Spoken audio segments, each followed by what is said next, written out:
യാതൊരു തരത്തിലുള്ള മാനദണ്ഡങ്ങളും പാലിക്കാതെ, ഇലക്ഷൻ കമ്മീഷൻ പറഞ്ഞിട്ടുള്ള മാനദണ്ഡങ്ങൾ പോലും പാലിക്കാതെ ഇടതുപക്ഷ യൂണിയനിലുള്ള ജീവനക്കാരെ കൊണ്ട് ഈ ഭരണകൂടം മുഴുവൻ വാർഡുകളെയും കീറിമുറിച്ചിരിക്കുന്നു. അതിനവർ കണ്ടെത്തിയിരിക്കുന്ന മാനദണ്ഡം എന്ന് പറയുന്നത് കഴക്കൂട്ടം, ശ്രീകാര്യം, ചെറുവയ്ക്കൽ ഇങ്ങനെയുള്ള വാർഡുകളിൽ 7000 8000 വീടുകളുണ്ട് എന്നാണ് ഇതിൽ കൃത്രിമമായി രേഖപ്പെടുത്തിയിരിക്കുന്നത്. ആ കൃത്രിമമായി രേഖപ്പെടുത്തിയിരിക്കുന്നതിൻ്റെ ആ കണക്ക് വെച്ചുകൊണ്ടാണ് ഇവർ വാർഡുകളെ കീറിമുറിച്ചിരിക്കുന്നത്.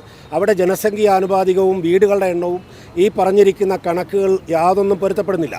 ഇലക്ഷൻ കമ്മീഷൻ നൽകിയിട്ടുള്ള ഒരു വാർഡിലെ വോട്ടർ പട്ടികയിൽ കാണിച്ചിരിക്കുന്ന വീടുകളുടെ എണ്ണത്തെ സംബന്ധിച്ച് വളരെ പരിമിതമായിട്ടുള്ള, അതായത് അവർ പറഞ്ഞിരിക്കുന്ന വീടുകളുടെ എണ്ണവുമായി ഇലക്ഷൻ കമ്മീഷൻ പ്രസിദ്ധീകരിക്കുന്ന വോട്ടർ പട്ടികയിലെ വീട് എണ്ണവുമായി യാതൊരു ബന്ധവുമില്ല.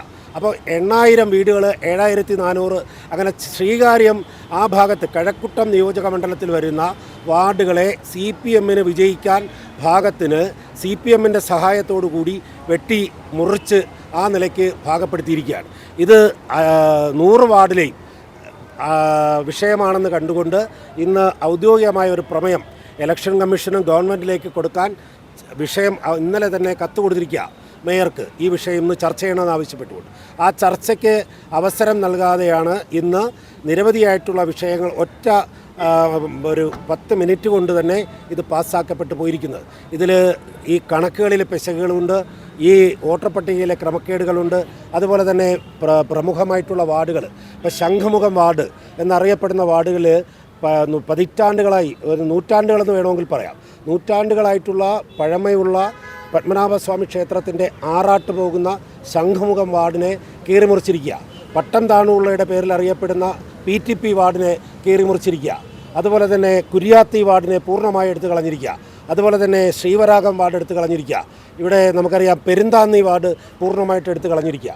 അപ്പോൾ പൂർണ്ണമായും വാർഡുകളെ എടുത്തു കളഞ്ഞിട്ട് CPMന് വിജയിക്കാൻ പാകത്തിനുള്ള സൗകര്യങ്ങൾ ഒരുക്കിയിരിക്കുന്ന തരത്തിലേക്ക് ഇത് അധപ്പതിച്ചു പോയതുകൊണ്ടാണ് ഇന്ന് ഔദ്യോഗികമായ ഒരു പ്രമേയം പാസ്സാക്കി ഗവൺമെൻറ്റിലേക്കും ഇലക്ഷൻ കമ്മീഷനും കൊടുക്കണം എന്ന് BJP ആവശ്യം ഉന്നയിച്ചത്.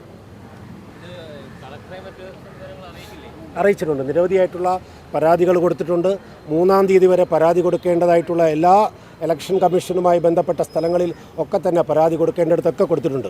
അത് അവർ ഇലക്ഷൻ കമ്മീഷൻ പ്രസിദ്ധീകരിച്ചിട്ടുള്ള അന്തിമമായിട്ടുള്ള ആ കരട് ലിസ്റ്റിൽ പോലും അനുബന്ധ രേഖകൾ 1 മുതൽ 6 വരെയുള്ള അനുബന്ധ രേഖയിൽ തന്നെ അവർ കാണിച്ചിട്ടുള്ള കൃത്രിമം വെളിച്ചത്ത് കൊണ്ടുവന്നിരിക്കുകയാണ്. അത് കൃത്രിമമാണെന്ന് ബോധ്യപ്പെട്ടിരിക്കുകയാണ്. ഞങ്ങൾക്ക് നിയമപരമായി ഫൈറ്റ് ചെയ്യാൻ കോടതിയിൽ പോകേണ്ടതായിട്ട് വന്നാൽ ഞങ്ങൾ കോടതിയിലും പോകും.